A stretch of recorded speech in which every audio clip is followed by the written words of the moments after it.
আমরা এখন রাজধানী ঢাকা জাতীয় প্রেস ক্লাবের সামনে।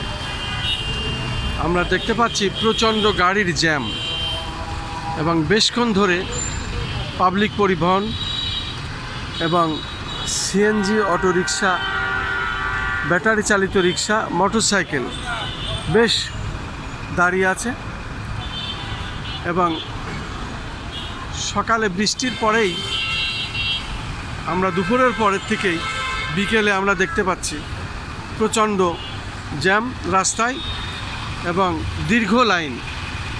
আমরা দেখতে পাচ্ছি মানুষ বেশ তারা বাসের মধ্যে আবার রিক্সাতেও বসে আছে, কিন্তু দীর্ঘ লাইন এবং বেশ বড় একটি জ্যাম।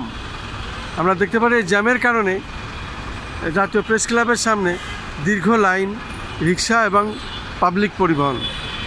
আমরা দেখতে পাচ্ছি মানুষ যারা যাত্রী তারা তাদের রিক্সায় বা তারা বাসে অপেক্ষায় আছেন। এবং আমরা দেখতে পাচ্ছি যখন আবার জ্যাম ছাড়বে তখন আবার ধীরে ধীরে গাড়ি যাবে। মূলত রাজধানী ঢাকা আমরা দেখতে পাচ্ছি জাতীয় প্রেস ক্লাবের সামনের যে চিত্রটি সেটা আমি দেখে যাচ্ছি এবং দীর্ঘ লাইন পাবলিক পরিবহন থেকে শুরু করে রিক্সা, মোটরসাইকেল সমস্ত যানই এখানে আমরা দেখতে পাচ্ছি জ্যামে আটকে আছে এবং জ্যামে এরা অনেকক্ষণ ধরেই দাঁড়িয়ে আছে, সেটা আমি দেখানোর চেষ্টা করছি। জাতীয় প্রেস ক্লাবের সামনে আমি সেটাই ধারণ করছি। আমি দেখতে পাচ্ছি গাড়িগুলি সব ধরনের যান চলে এই রাস্তায়, যারা চলে প্রত্যেকেই অপেক্ষায় আছেন এবং যখন যানজট ছাড়বে তখন তারা যাবে।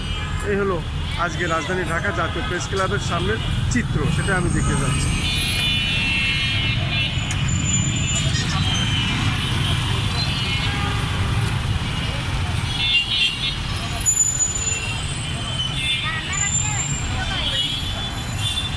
গাড়ি চলছে কিন্তু ধীরে, খুব সীমিত।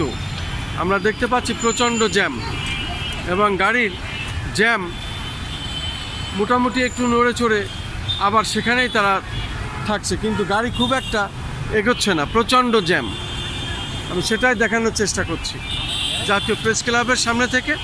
আমি খন্দকার মাসুদুজ্জামান, এটাই আমি ধারণ করছি এবং দেখিয়ে যাচ্ছি।